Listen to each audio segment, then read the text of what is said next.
Yo, what's good? It's your man 100 Grand, Ross with The Rock Never Stops.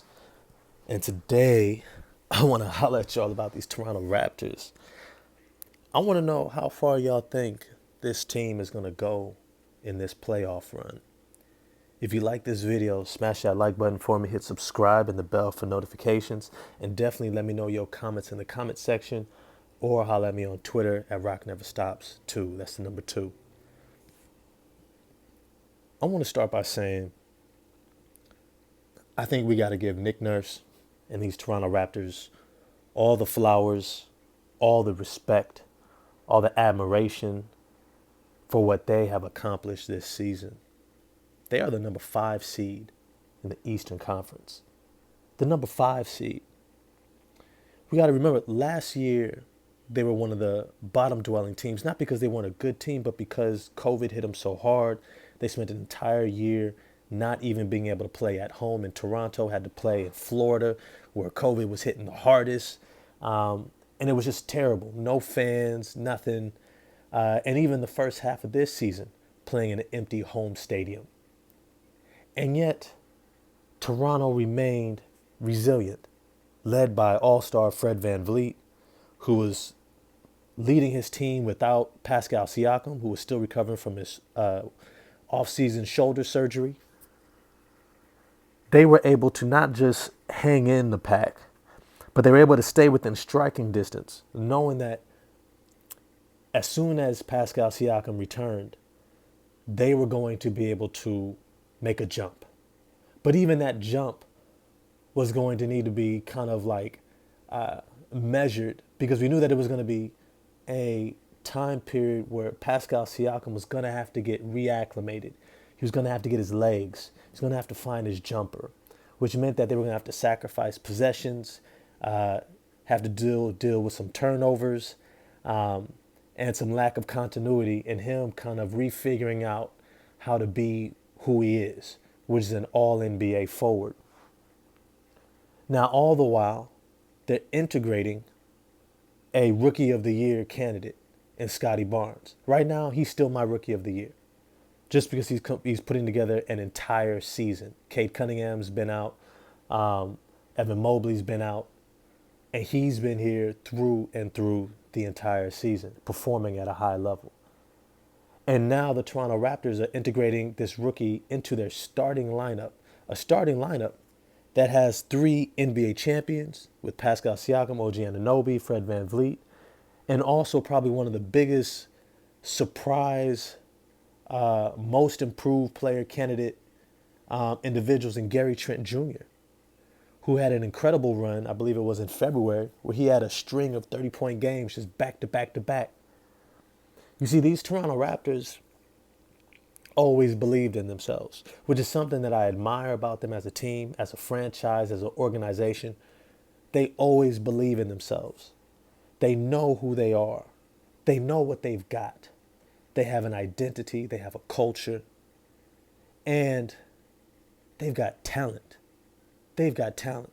And as much as myself has even pointed out, and every other critic has pointed out, that they don't necessarily have that elite go-to guy like a Paul George or LeBron James, Luka Doncic, where you can just say, go get me a bucket.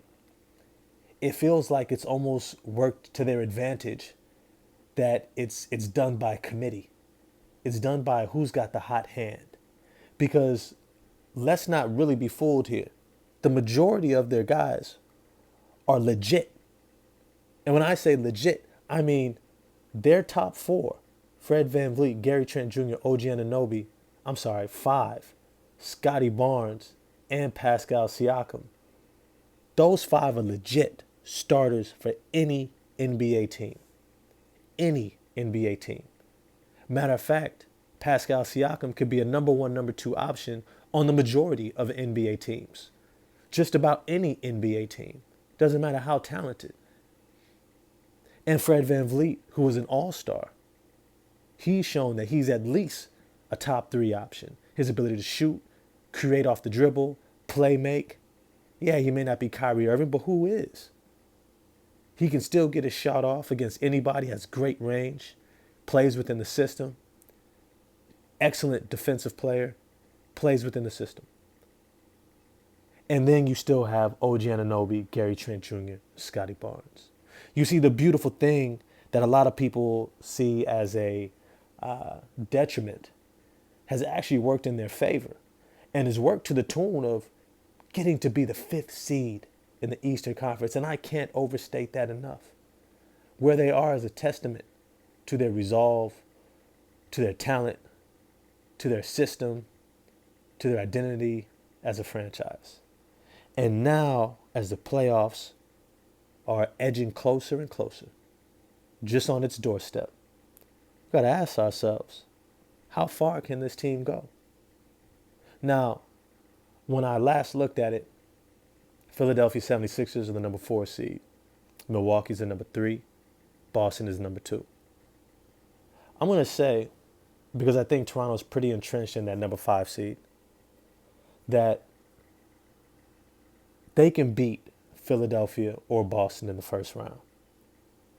They could beat either of those teams in the first round. I think it goes 6 or 7 at least. But they can beat either of those teams. And when and if they beat either of those teams, the next team they're facing is the Miami Heat. Miami Heat, if you listen to me at the beginning of the season, I thought was going to be a dark horse, scary team for anybody because of their defense, because of their depth, their toughness, physicality. But there's something off about this team. There's something off about them. They haven't looked dominant this season. They've dealt with a slew of injuries, dealing with some internal issues in terms of Jimmy Butler. And I know people want to, downplay it. I downplayed it a little bit. But the reality is this close to the playoffs, that's the last thing you should be seeing. That's like mid-season stuff, beginning of the season stuff, not end of the season. There's something going on.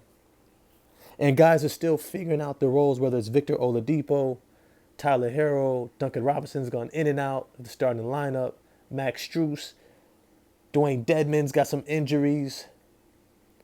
They're still figuring themselves out. And so I don't see really any team looking at them as a scary number 1 seed. And if Toronto has to face them in round 2, I wouldn't be shocked if they come out.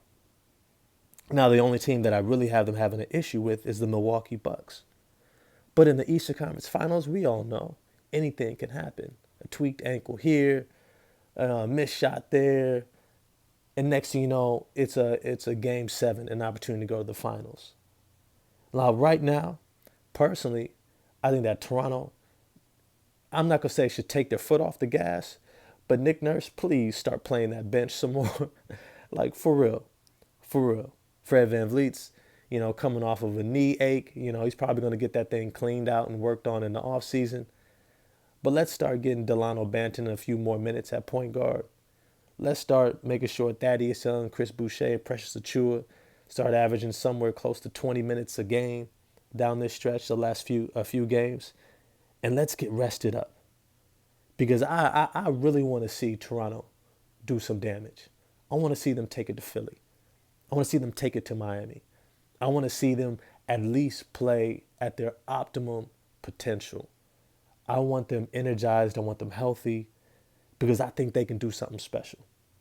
I think they have an opportunity to show the world it ain't all about having a dominant one-on-one score. Sometimes doing it by committee, trusting one another as a team is the best route to go. Is the best route to go. And so I want to know what you all think. How far do you think these Toronto Raptors can go? Who do you think they're going to be leaning on the most going into these playoffs? What do you think is going to be the best matchup? What if they end up with going against Boston in the first round? Or Milwaukee even? I want to know what you think. Holler at me in the comment section. You know I respond. Get at me on Twitter at RockNeverStops2. And if you like this video, smash that like button for me. It helps with the algorithms and all that. Subscribe and get on that bell for notifications for new videos. I'm definitely going to be pumping them out. I look forward to hollering at you soon. Peace.